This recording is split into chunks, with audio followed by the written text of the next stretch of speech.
Okay, so now we are going to segue into our neighborhood food network call. Much happier topic.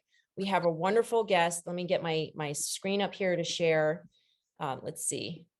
Rick Stone is from Stoney Acres, and this Stoney Acres is near Salt Lake City, Utah. He started this website in 2011 with the goal in mind of helping new and experienced gardeners grow more organic vegetables in their backyard gardens. And you can check out their where to plant, when to plant, what to plant in your urban gardens. They have hundreds of gardening articles. They have detailed growing guides for fruit and vegetables, monthly planting guides for each gardening zone, YouTube channel with over 100 gardening videos, several free garden mini courses, in-depth paid gardening master courses, and a gardening academy. Did we hit the jackpot here or what, Anne? So yeah, I've been following him for quite a while now, and he's got some great 5-minute videos, and he gets right to the heart of the matter. You know, he sent me his little bio this morning where he starts all of his own seedlings, which is fantastic because that's what I'm trying to do here. And yeah, so, and Master gardener for 25 years. I suggest everybody subscribe to his YouTube channel for sure, and then check out his courses. And there he is. Hey, Rick. So welcome, Rick. Thank you.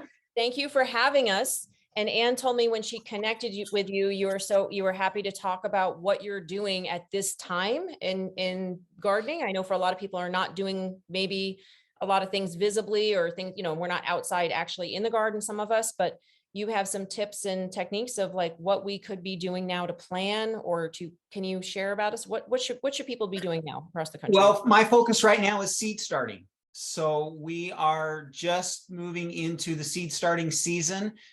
Pretty much anywhere that you live, except maybe the really cold places. Zones 3 and 4 are still a little bit away from that. But if you live in zone 5 or warmer, it's time for you to start thinking about seed starting. And so that's kind of my focus right now. We're doing a lot of fun stuff coming up. We've got a workshop coming up in the middle of February that we're going to be covering that. It's pretty much the topic of everything that we're covering on the YouTube channel right now. And so I have whatever you guys want to do. If you want to ask me questions, or I do have a little bit of a presentation I can give to you, whatever you guys. I have a question, and I've already started them, and they're probably about this big, but I really would like to try. I've started my onions. Okay. And I would like your opinion on whether I usually would go to Dixondale Farms and order sets from them because it's so easy. But I was like, why can't I have so many onion seeds that I saved? So your opinion on whether that's going to be doable. What zone do you live in? Oh, 5. 5. Okay. Yeah, you've got plenty of time to get onion seedlings going. So if they're already up, I just planted mine over the weekend, so mine aren't even up yet. So you have plenty of time. You'll probably want to be planting those out in the garden, probably first part of April, about 4 to 6 weeks before your last frost date.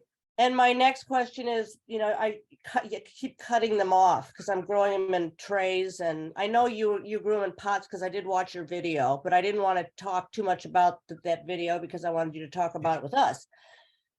But yeah, do you just keep giving them haircuts? Yeah, keep trimming them down. Once they get 4 or 5 inches tall, you can cut them back down to about 3. You don't want to cut them down much shorter than 3 inches, but that'll actually help beef up those plants and get you starts. The one thing that Dixondale Farms does an amazing job at growing onion starts. I have yet to be able to get my homegrown ones to look as pretty as theirs. And they're reasonable. They're reasonably priced. I'll send everybody the link to their. Yeah, and put the name. I didn't hear what name he said of the seed. Dixondale Farms. Okay, Dixondale. Dixondale, D-A-L-E. Okay, Dale. Yeah, they do a really good job, but I like to have some different varieties. They carry quite a few, but there's some other varieties that we grow indoors as well. So yeah. So would you like me to kind of just run through some basics on seed starting? Quick question, Rick. Do you sell any seeds of alfalfa and mung bean sprouts? I don't sell any seeds at all. Okay. the place that I would recommend for that kind of stuff for sprouting is True Leaf Marketplace. They're local here in Salt Lake City, but they sell on the internet. Truly, True Truly? Leaf. True Leaf. I'll put the link in. True Leaf, I got it. Yes. And True they're Leaf in Marketplace. Salt Lake City. Yeah, they're located here in Salt Lake City. They actually have Very bought cheap. a couple of other seed houses, one in California and another one somewhere else. But The they're magnificent great, California. and they do a lot of sprouting and microgreen stuff as well as just regular vegetables. Thank So, you. Great Fabulous. company. True Yeah, Leaf there we go. Market. TrueLeafMarket.com. That's right, Ann. Then before you get started on your seed starting thing, Thomas, did you have a related question to what was just being discussed? You're I muted. did. I Okay, did. go ahead. My question is, what's the gentleman's name? I'm sorry, I forgot. Rick. Rick. Rick. My question is, Rick, I live in Hawaii now and I have been awarded 2 acres of organic orchard land. And I'm really busy with politics and activism and everything else. So, and there is going to be much more land coming for offer in Hawaii. It's expensive for mainland, but it's cheap for Hawaii. Mhm. And my question is, do you know any people that want to do it?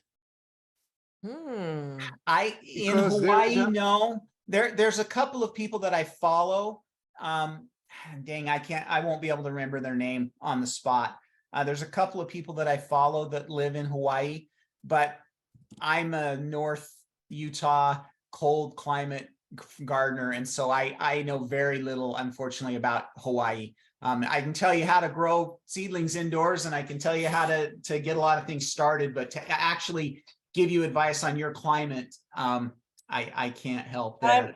I'm More- putting a more- link to a homesteading link that's called Hello Homestead and it's in Hawaii. You might want to start with them. That Okay, might be well- the one that I follow as well. Okay. More, my question is if you know any people that are interested in doing it, because there are going to be many opportunities. You can acquire land. And so if that's more my question. Do you know any people, or can you put it out that there's opportunity here for anybody that wants to grow? And it's really, really leaning towards organic.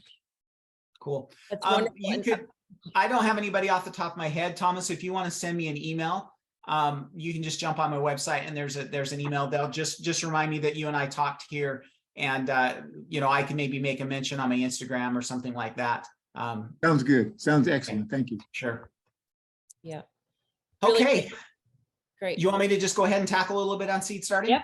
How are we on time? So we can go a little over 8 o'clock. I have to leave at 8, but Ann can stay on if people have extra questions a little bit Okay. over 8. Right, Ann?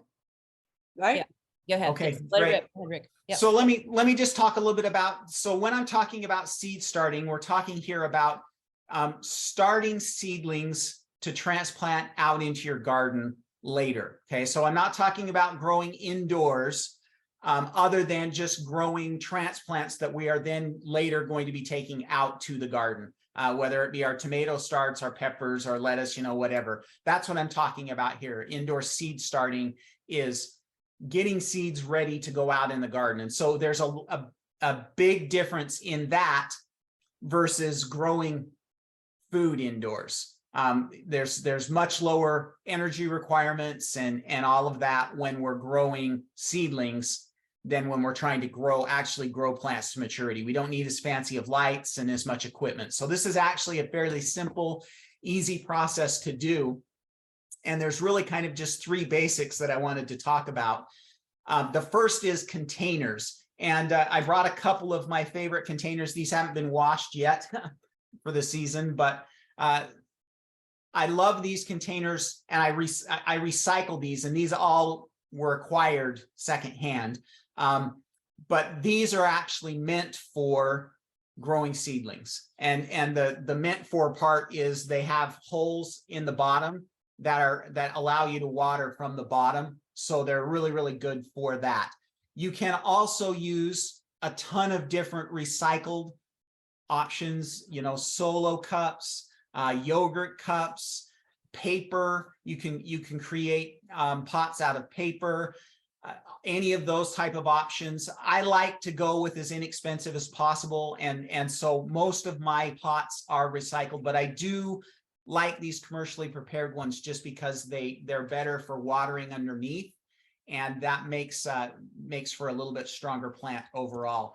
The one thing that I would recommend, And some people, yeah, I see toilet paper tubes. Those are really good as well.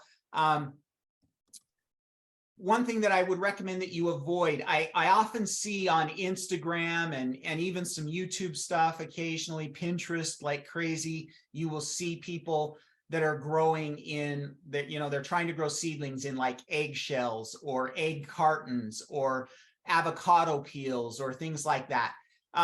You really should avoid those. The fruit peels like avocado peels and citrus peels, you should avoid those because those can mold and cause problems with your starts. The eggshells and the egg cartons, although I love the idea of using something that's already there and existing, those are too small for solid seedlings. And so you are eventually going to have to pot those up. And so those type of things I would recommend container wise that you avoid. The other thing is you obviously need to be very careful that whatever you're using is food safe. So never use, old cans that you don't know what was in them, or containers that you don't know what was in them, because, I know people that have grown in containers that ended up having Roundup and things like that. You don't want those type of things in them. So you need to be careful that you're using something that's food safe. Preferably, if you're using a recycled product, I try to stay away from things that have BPA's in them as well. But if you, other options as well, if you don't want to do containers, they have what we call soil block makers, and you can create out of the soil that you're potting in, you can create blocks that you can grow them in as well. Have you used those soil block makers? Because Yes, I want to get one, but I'm afraid I'm just going to be dirty. I don't love them. I did them out of sense of duty that I needed to test them out. I didn't like them. I have some friends that use them and swear by them, but they fell apart too much. They were too hard to manage. So I didn't particularly care for them all that much, but some people are very, and again, I'm not a big plastic guy either. And that's why most of my stuff is recycled, but some people are very anti-plastic and they'll use those. I used them 2 or 3 different times. I borrowed one from a neighbor and I didn't love them. They weren't awful, but I'll save some money. About cow pots. Do you recommend cow pots, and do you like eggshells as fertilizer? I just want to get these questions in before I don't see them anymore. Okay, cow pots I'm not familiar with. Eggshells as fertilizer is a great idea, but it's a long-term strategy. Okay, that's another one of those things that you see a lot of on YouTube, a lot of on Instagram and Facebook and all that kind of stuff. The eggshells take forever to break down. Even if you grind them up, to actually release the nutrients that are in them takes a very long time. So it's not a bad idea, but it's not an immediate fix. And anybody that says, oh, I fixed my blossom end rot by putting eggshells in, probably didn't really fix it because of that. They probably did something else as well, because they were being more aware of their blossom end rot problems, because it takes a very long time for the calcium. Where do you get those? I'm sorry. Where do you get those pots that you showed, and they're not plastic? These are plastic. These are. Oh, they are. Yeah, they definitely are plastic. These are actually just, pots that I collected over the years when we bought some flowers or things like that. I just never throw things away, especially these. These were all, I have several hundred of these, and they've just been saved over the years. But you can buy them, from any of the like gardener supply company. You should be able to find them at your local nurseries right now. If you just want to go to a nursery and get it, those are available. And I really like these because they're meant to do what we're talking about. Where do you get good sprouting? Yeah, they're sprouting designed for jars. starting. Where do you get good sprouting jars? Have you done that? Yes, I do. And True Leaf Marketplace is a great place. In fact, in about a week and a half, I'm doing a video on sprouting, and I'm using one of True Leaf's containers. So they sell those. They'll ship those too. Yes. Yeah. They have some really good. The sprouting jar that I bought, I haven't figured it out. I've run some because we have sprouts constantly growing on our counter. I haven't figured out why, but this sprouting jar that I got from True Leaf Market is doing a better job than my old jars. And I'm still trying to figure out that it's a little bit different in the way it's configured. And I think it's just improved the airflow and making for better sprouts. But I'm not here I to say just, on I that, but just looked on Facebook Marketplace locally, and there are people getting rid of seedling trays. So Yeah. you can check there too. And one thing I wanted you to talk about was that you hadn't cleaned them yet. So could you talk to them about, do you use a light like bleach mix and with so the you water? can do, there's a couple of different things. If you've had disease problems, then I would probably recommend that you either use a light bleach mix. So we're talking here like 1:9 ratio bleach to water, or you could also use a hydrogen peroxide mix and about the same ratio there. That will disinfect them completely. If you haven't been having disease problems with your seedlings, you can clean them with a strong vinegar. And that will take care of it as well. So I will just clean them off and then let them soak for just a minute in a bleach solution. And then of course, you then need to rinse them in fresh water to clean that out. So, but only if you've been having real problems. If usually a vinegar clean will do fine. I did see somebody ask about cinnamon and as an antifungal. There's not a lot of science on that. I know that there's a lot of people that claim it works. I don't have, because of our climate, we don't have a lot of fungal issues on our seedlings. And so I don't have a ton of experience with it. From what I've heard, it is fairly effective, but there haven't been any, real studies done to show that it actually, does work. All right, So- I want to bring the conversation back to seed starting, and something that I didn't know when we were getting started, and my husband didn't know, is he just bought a bunch of like cocoa stuff. Like it was almost like wood chips or something. Yeah, something.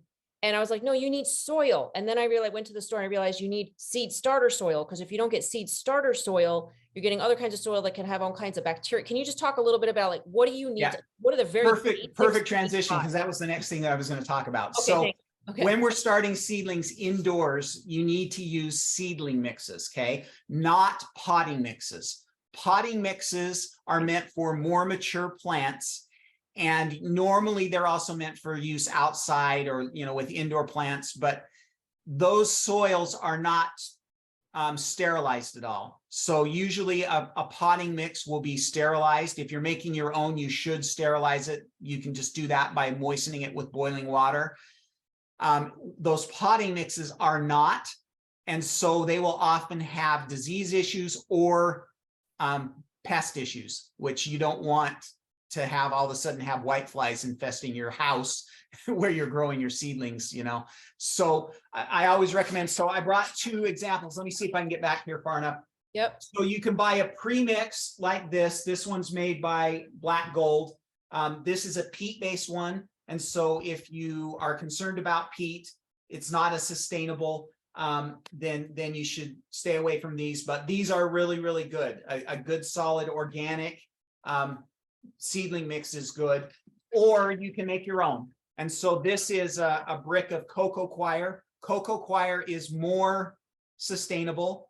It's a byproduct of the coconut industry. So it's already there. They're not, peat is almost kind of mined. So cocoa coir is a good solution. And this, you just moisten it and it basically turns into soil. Okay. But you do need to add, and I brought a bag of this as well. This is, yeah, it looks like I'm backwards. This is called perlite. Okay. And so you'll add, if you're making your own soil, you do 7 parts of either peat or cocoa coir, 1 part of perlite, and you can make your own, and then use some boiling water. So when you moisten it, use boiling water.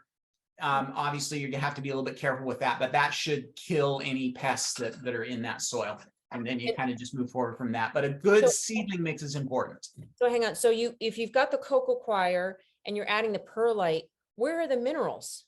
What's going to help the seedling grow? We're not concerned about that. The seedling has everything that it needs for its first several weeks of growth in the seed. Okay.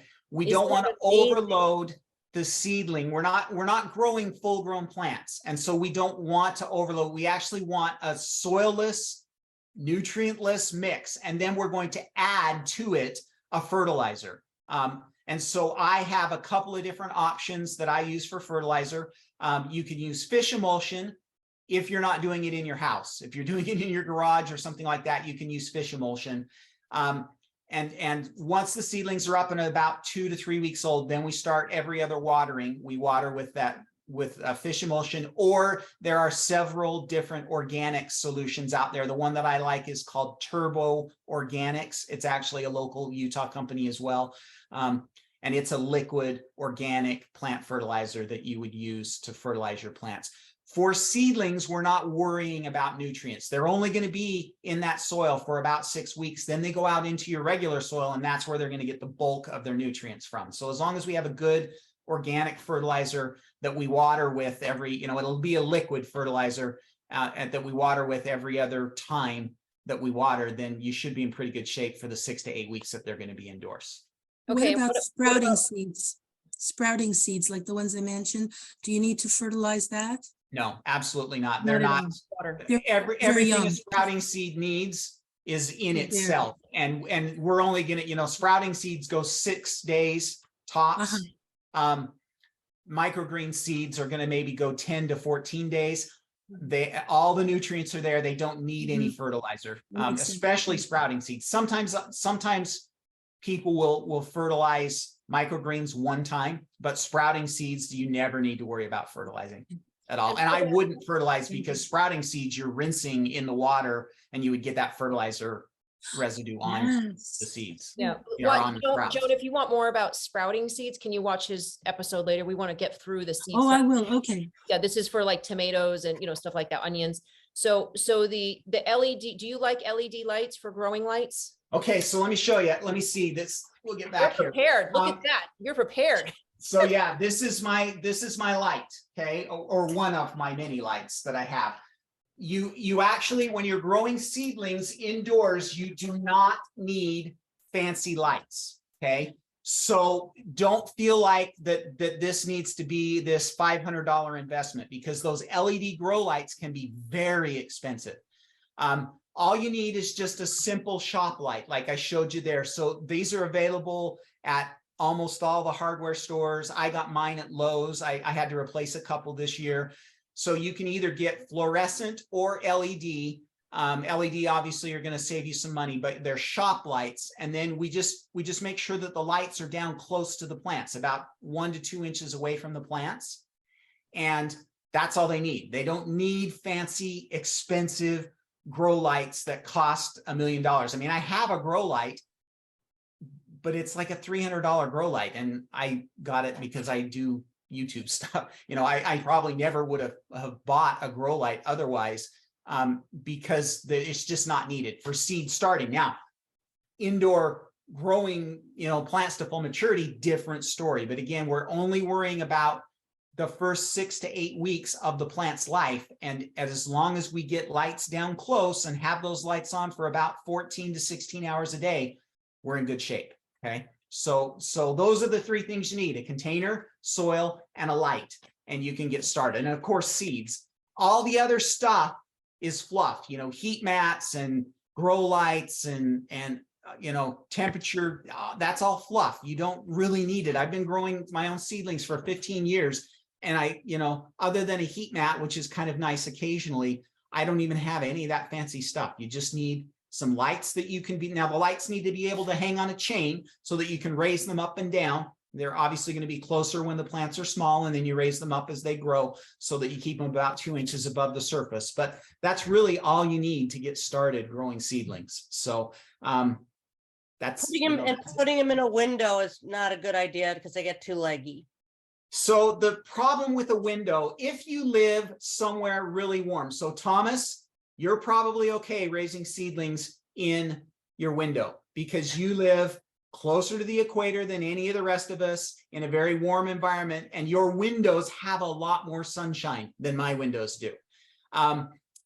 If you live in the north, growing seedlings this time of year in a window, you don't have enough, there's not enough daylight. Right now we have like 9.5 hours of daylight. That's not enough sun for seedlings.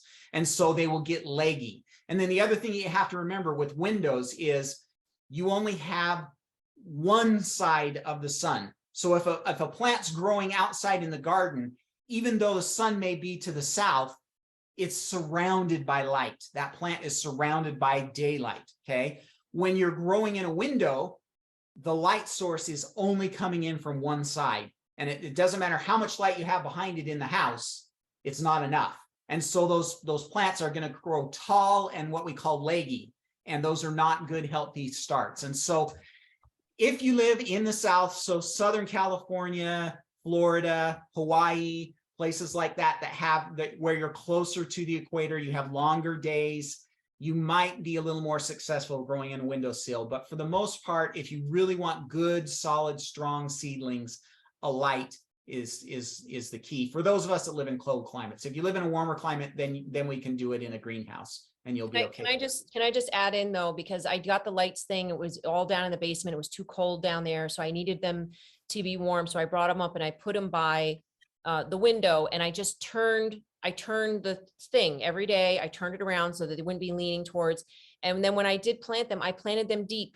I planted them deep. So the whole leggy thing wasn't as much a problem. And I had like 30 tomato plants. I mean, I did it. So you can do it if you don't want to get the whole light system. It's just not optimal. It's just so. It's just and one of the things is, if you were dealing with tomatoes, yeah, tomatoes are the most forgiving plant. Okay, there you go. Yeah, my peppers did not do good. Yeah, not good.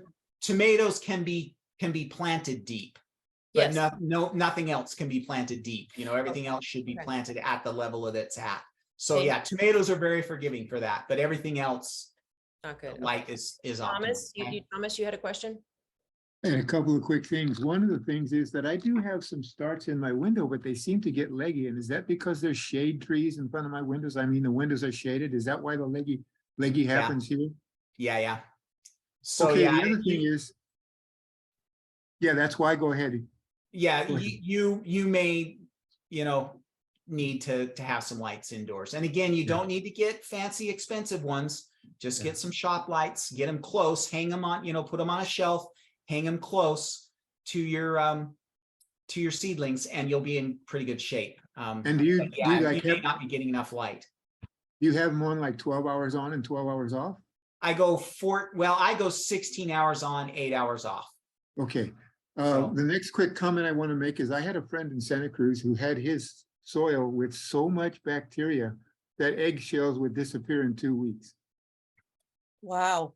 That normally doesn't happen for most people. No, normally it doesn't happen, but Yeah. but my point is, if you can do anything, in my view, if you can do anything you can that make your soil bacteria as healthy as a super healthy person's gut bacteria, you're going to have a lot of success. Agreed. The one thing that I will make sure to say is don't go throwing eggshells into your soil unless you've had it tested, because you may not need eggshells. The main nutrient that you're going to get from eggshells is calcium. You may not need calcium in your soil. I see. What about So- these starters? They say you put them in the ground and then you can just leave them in there and the plants will grow right through them? I like those. I don't love them. The biggest issue that I have with them is because they're made out of peat, they dry out fairly quickly.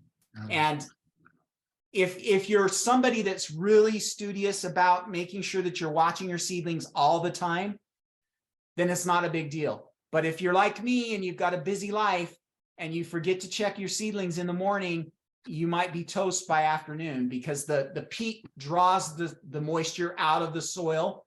And so that's the only thing I don't like about those. They are good to use on occasion though, because of the ability to just plant them directly in the ground. So some plants don't like being transplanted. The squash family, for example, they hate being transplanted.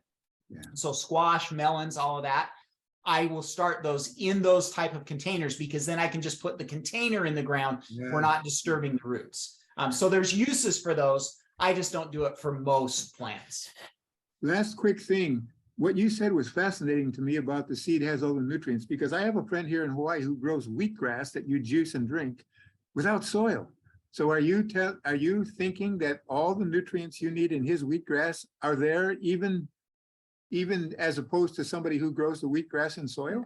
No. Is what I'm saying is that the seedlings have all the nutrients that they need to get started without having it in the soil. So they have the nutrients that they need for growing Yeah. themselves Yeah. initially. For the first 2 to 3 weeks, they have what they need. So Totally different scenario. Now, I will say that when you're doing sprouting and, the wheatgrass, or that, we do broccoli seeds all the time. Those seeds are loaded and packed. Those sprouts are loaded and packed with nutrients. They're very nutrient dense. Broccoli, the reason why we grow broccoli seeds is sprouts is because they're loaded with a chemical called sulforaphane, which is anti-cancer and really, really good for you. And broccoli sprouts are the best source of that. They're just really concentrated, but that's kind of a different topic. So bottom line, would the wheatgrass have the nutrients it needs without soil? Wheatgrass could use? to grow, yeah, to a certain stage, not to maturity, so it doesn't have the nutrients it would need to grow wheat, but to Yeah. grow wheatgrass for juicing, yes. Thank you. I just have to interject something here. A lot of people, especially in Hawaii, they use pulverized lava rock to mix in as a soil amendment to grow wheatgrass, and it's very, very healthy, and it has a lot of nutrients in it when you do that. Okay. Do we have any other questions? There are a few things that we can be doing now. So if you live in about zones 5 or warmer, you could be planting chives, kale, parsley, spinach, Swiss chard, tatsoi, lettuce, leeks, and onions right now. So it's probably not time for us to be thinking about broccoli and cabbage and cauliflower, and it's definitely not time for peppers and tomatoes yet. But if you want to start indoors, there are a few things even now that we can get started with. And I just did a video a couple of weeks ago. You can go jump on my channel, the YouTube channel, where I kind of explain those 9 that we can be starting in January. Yeah, I highly recommend you guys check out his YouTube channels, because every question you could possibly have, he will probably have answered already in one of those videos. So I guess the only other thing that I would want to say here is, if you would like to learn a lot more about seed starting, we do have this workshop that's coming up here. It starts on January 13th. I'm sorry, February 13th is when we'll be starting that workshop. It's an 8-day workshop that we do, very inexpensive price-wise for the whole 8 days. It's only $30, $29 actually. And Anne's going to drop a link. In fact, I can even. I'm gonna also send all this information out tomorrow. I'm gonna send a recap of the meeting, and I sent all the links that we talk about. This is a link. I just dropped a link in the thing that you can sign up for the wait list on that. That class it's all pre-recorded. So you will be able to watch it anytime during the day. So we release a new video every day for 7 days. There's homework assignments. We have a workbook that goes along with it. And then on day 8, we'll do a live Q&A, kind of a scenario like this on Zoom where we'll do a Q&A. Last year we had 150 people, and we ended up doing 2 Q&A sessions. Based on the numbers of people that I have signed up for the wait list, I think we are probably going to be more like 300 to 400 people this year, which means I may just do Q&As all day long on day 8. So I may have, like 4 or more Q&A sessions during the day on that last day. Just But this is great. People are starting to, this is the whole point of the neighborhood food networks. We want to help people start growing their own food and partnering up with people like you so that we can get this done. So yeah, I just learned. Any other questions? I don't know. I had a hard time following the. I had a question about worm casings. I still have a bunch of worm casings, and I had to give up my community garden, but I wanted to do pots. When you put the worm casings, do I mix it with the soil, or do I sprinkle it on top later? I would mix it in. You want to mix it in that's a really good soil amendment. So I would just mix it into the potting mix that you put in the pot. Thank you. Yeah, sure. Can you talk about how you harden your seedlings before transplanting them? Yes. So it depends on the time of the year. In the spring, I'm a little less concerned about hardening. I do still make sure that I harden for at least 5 days, but hardening is basically the process of getting your, because we've been growing our seedlings indoors in perfect conditions, all the light they want, all the fertilizer they need, everything that they need to grow. All of a sudden we're going to throw them out in the garden. We can't just throw them out immediately. They'll go into shock. And so we have to slowly acclimate them to the outdoor weather. In the spring, when it's cool, you can usually go about 5 to 7 days of adaptation. And basically you're going to go maybe 3 hours the first day, 6 hours the second day, 9 hours the third day. You just kind of slowly bring them out and let them, kind of acclimate. Then once you're done for that day, you bring them back in and put them back under the lights where they were. But and then when it gets a little bit warmer in the later spring, and then when we're talking about fall and during the midsummer, then I usually will go 7 to 10 days of acclimation. And you want to start a little bit slower in that hot weather. So maybe only 2 hours the first day, and that 2 hours might be in the shade. And then the next day, maybe we go 4 hours in the shade. And then the next day we drop it back down to 2 hours and put it out in the sun. And you kind of just gradually add hours until those plants have acclimated to the weather outside. So it's a fairly simple process to do, and it's something that you absolutely should do. And again, time of year kind of dictates what, because it's usually heat that's going to be the biggest enemy. So if we're talking late spring, we need a little bit more acclimation than we do earlier in the spring. But whatever the case is, we definitely need to be doing that as well. So I have a major fungus gnat problem because I bought those great big things of Promix at Home Depot. So now I'm thinking that I need to maybe restart everything. And you said pour boiling water over it. I hate to have to go buy all new soil. Yeah, I wouldn't go buy all new soil. So first off, let's get the fungus gnat problem dealt with. Cutting back on watering will help. You could go buy a small fan. Like, I don't know if you've just seen the little round fans. Yeah, I have one. Okay, you could attach that and let that blow across the surface of the plants. Usually fungus gnats come because there was a lot of moisture, excess moisture. So let's see if we can kind of bring the moisture level down. You have to be, there's a balancing act there, because we still have to be conscious of the plants and making sure that we're keeping them optimal. That will help. And then you can make your own insecticidal soap. Okay, so I like to use Dr. Bonner's. It's called Dr. Bonner's Castile soap. You can either get it in a bar or you can buy it as a liquid. What about neem? Neem will do the same thing. It's more expensive.